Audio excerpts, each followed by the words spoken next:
So what you're saying is, one, there's a corruption scandal involving all kinds of athletes. Two, our puppet master is a surgeon named Mitchell, a man who happened to fight in the war with Dunn, right?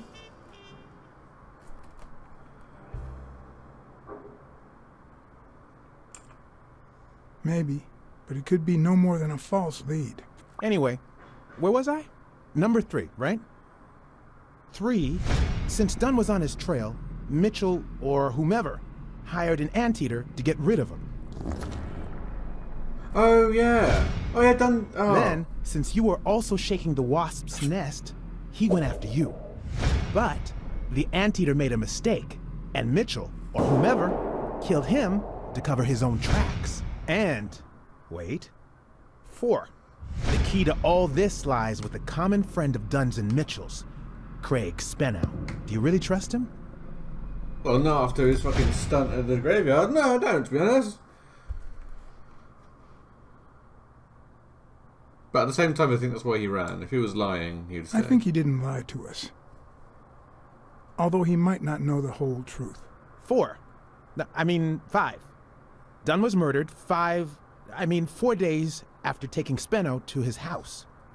If that doesn't make him suspect, makes sense, doesn't it? Yeah, it could make sense. Ha! Who's the detective now? Let's follow up with the suspects. You told Smirnoff that you're starting to have second thoughts about Yale's innocence. But what about O'Leary? 6. 6. Oh, okay. Right, okay, so we've got 2 deductions to make.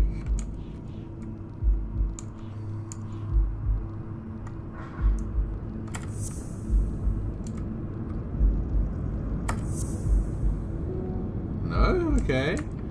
So it has to be something to do with O'Leary, surely. Someone ordered Randall Lee to commit those murders. Okay, so Randall...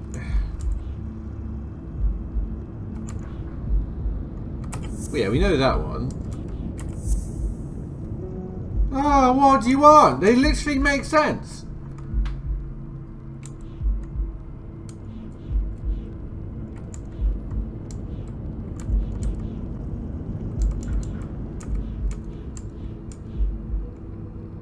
Oh, I don't understand. I hate these things.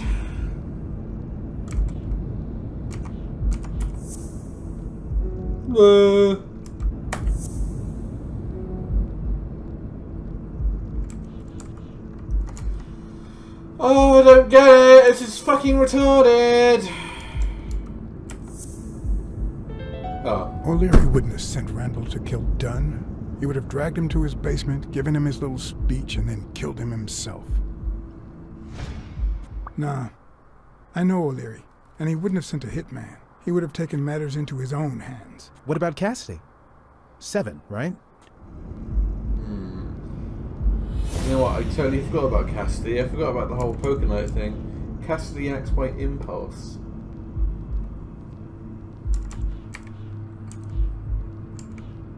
Yeah, see, a planned out thing wouldn't be impulse. A planned out thing would be go here and kill him.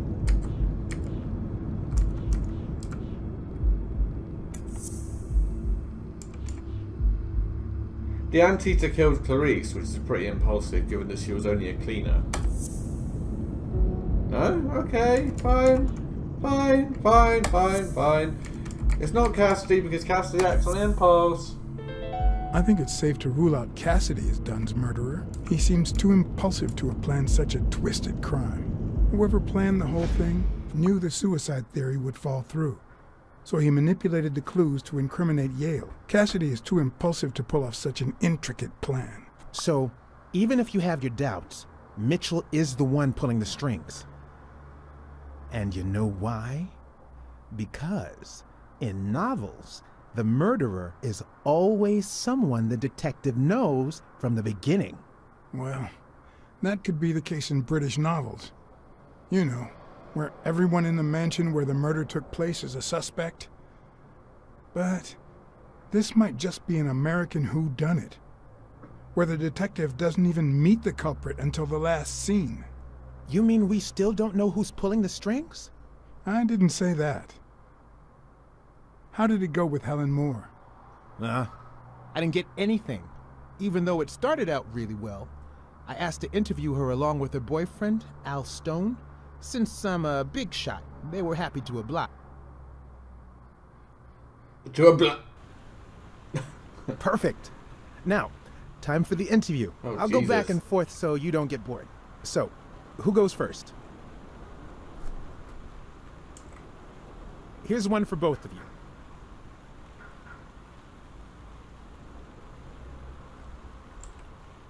How did you meet? At the party organized by Des. Al, who threw the party doesn't matter one bit. What matters is that I saw you and you saw me. Our paths crossed and our lives were changed forever. Okay, yeah, now. sure. Here's one for Helen.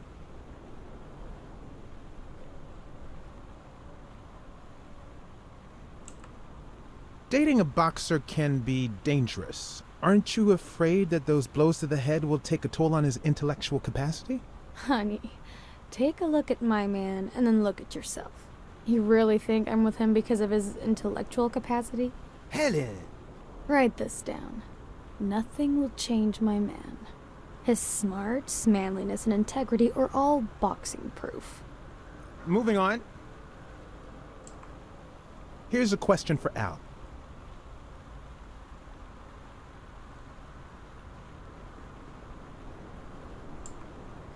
In just 12 days, the contender will try to steal your belt. Any thoughts on your fight against Al?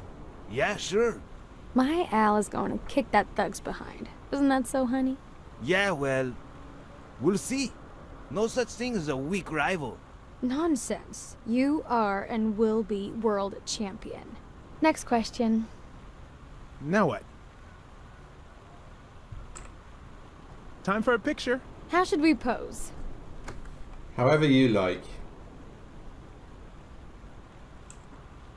Show me your weapons. The fist against the racket. Move your mouse to frame the image. Okay. Oh, by move the mouse, they meant... Okay.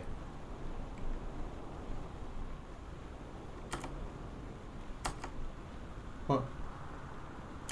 That's it. Perfect. Okay, one more question. And Al, honey, can you answer it? I've got to go say hi to a fan. I'll be right back, Mr. Pulitzer. Wait. You mean she stopped smiling when that fan showed up?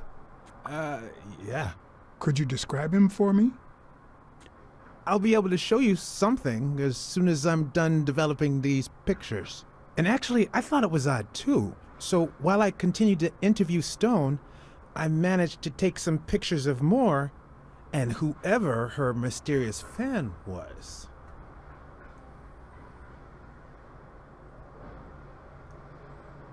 All right, so where were we?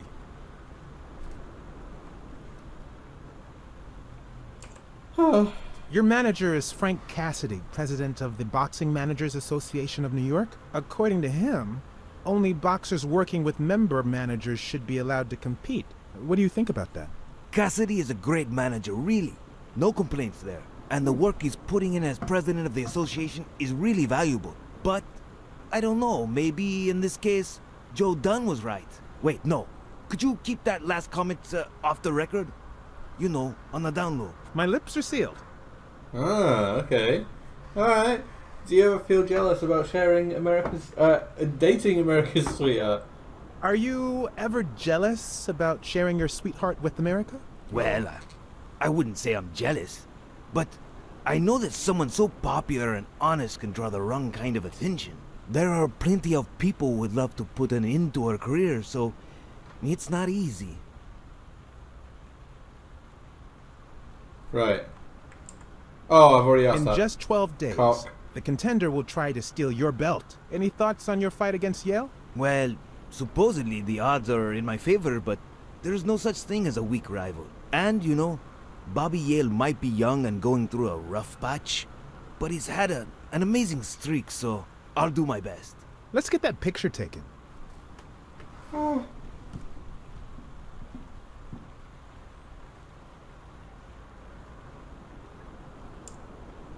Let's see what you think about this. Close your eyes and rest your chin on your fist. The boxing thinker. Like these? Exactly. Now where's Helen? Am I going to take a picture of Helen or not? No. Alright. Wait, I accidentally moved. Stand still. I'll take another one. Oh! Whoops! No! Oh Lord! Yes, retry. I didn't mean to do that. So, where were we? Oh my God! Oh, I'll take the picture. Let's get that picture taken. Eyes closed, chin on. Let's see what you think about this. Fist. Close your eyes and rest your chin on your fist. The boxing thinker. Like these? Exactly.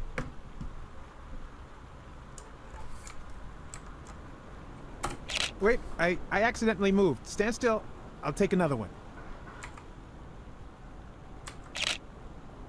What's with me today? Don't move, please.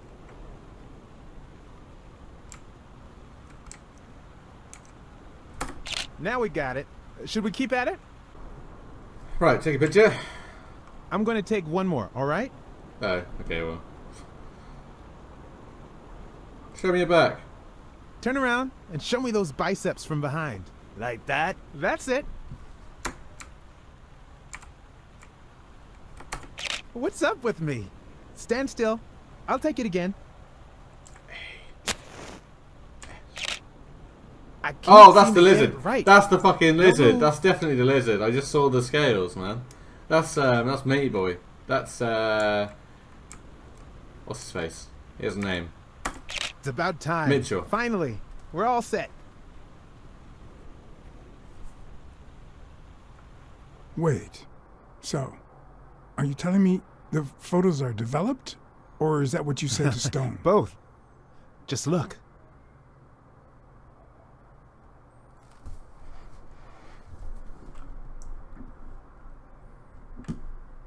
Look at his hand. Is he pulling something out of Moor's purse? Or putting it in? He was putting it in. Just ask fucking... Not Wheatley. Hello? Did someone say my name? Weekly, that's it. How much do you think each bicep weighs? A lot. But less than your tongue. You're hilarious. Who's that guy? I know he's not a fan. You should have seen her face when she saw him. It's Mitchell, surely. I swear it's Mitchell, has to be. How the hell did you make them pose like that? They're lovers, not sworn enemies. I don't know. I was focused on my detective skills.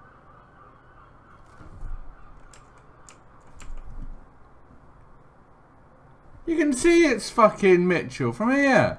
Unless he's a dinosaur, which I don't think so. The boxing thinker, the boxing poet. Boxing just might turn out to be the intellectual sport of choice. And last, but by no means least... I think she only smokes when she's nervous. What was making her nervous? It's fucking Mitchell, mate! Well, that's it then, that's it. Right? I think she No! Oh! only smokes when she's nervous. nervous. What What's was making her nervous? Oh, who cares? No, go away! Yeah, that's... That's fucking Mitchell, mate!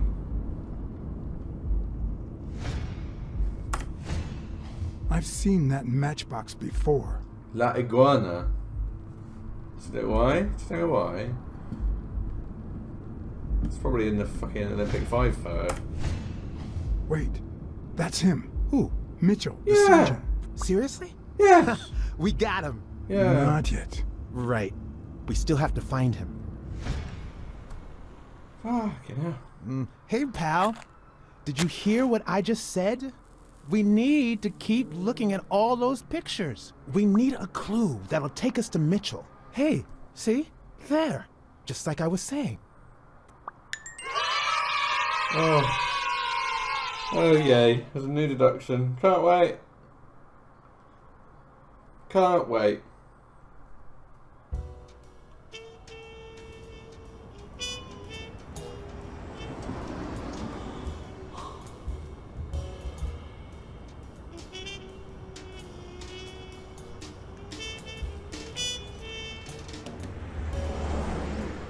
Brawls aren't even the worst part of my job. Sure, you may take a beating, but at least you get the chance to defend yourself. But when you're sitting in your car all night, there's no way out.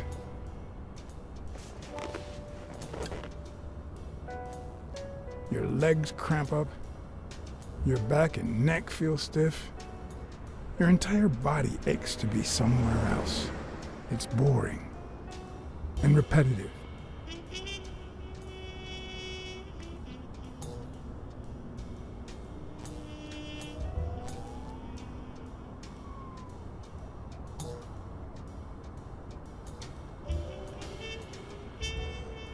People were finally leaving the place.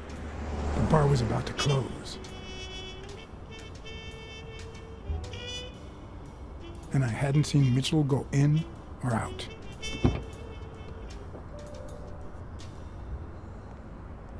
I had no choice.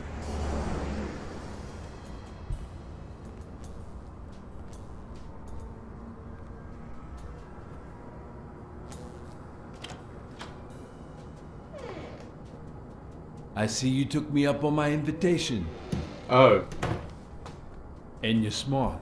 Oh, it's not. You knew not to come into my anti-fur regulars. All cleared out. It wasn't Mitchell. I can't say no to good advice. Or good bourbon. Oh dear Lord.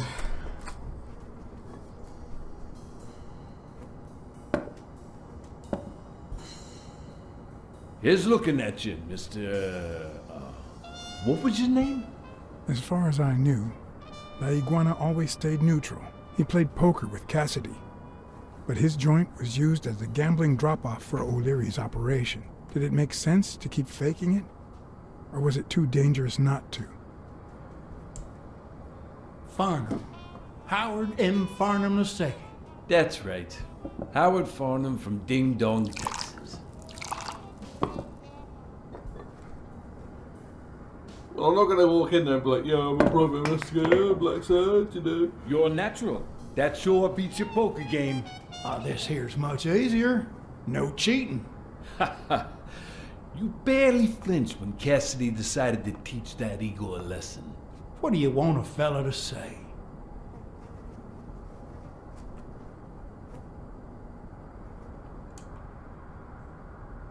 Between you and me, partner, this ain't my first showdown. We all got our own lethal barber.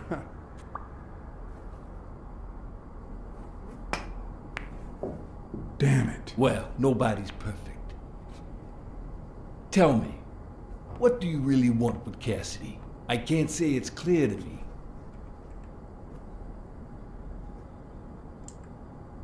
I'm looking to start a boxing managers association in Texas. I could really use Cassidy's know-how.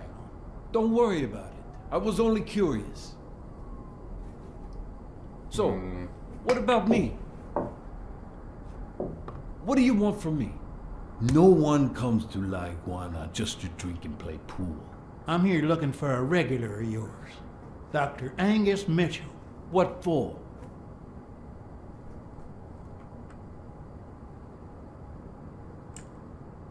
We fought together during the war. I just wanted to say hi. Sure. Tell you what, I'll talk to Mitchell. Come back tomorrow night. You don't understand. I have to talk to him, or else. Or else what?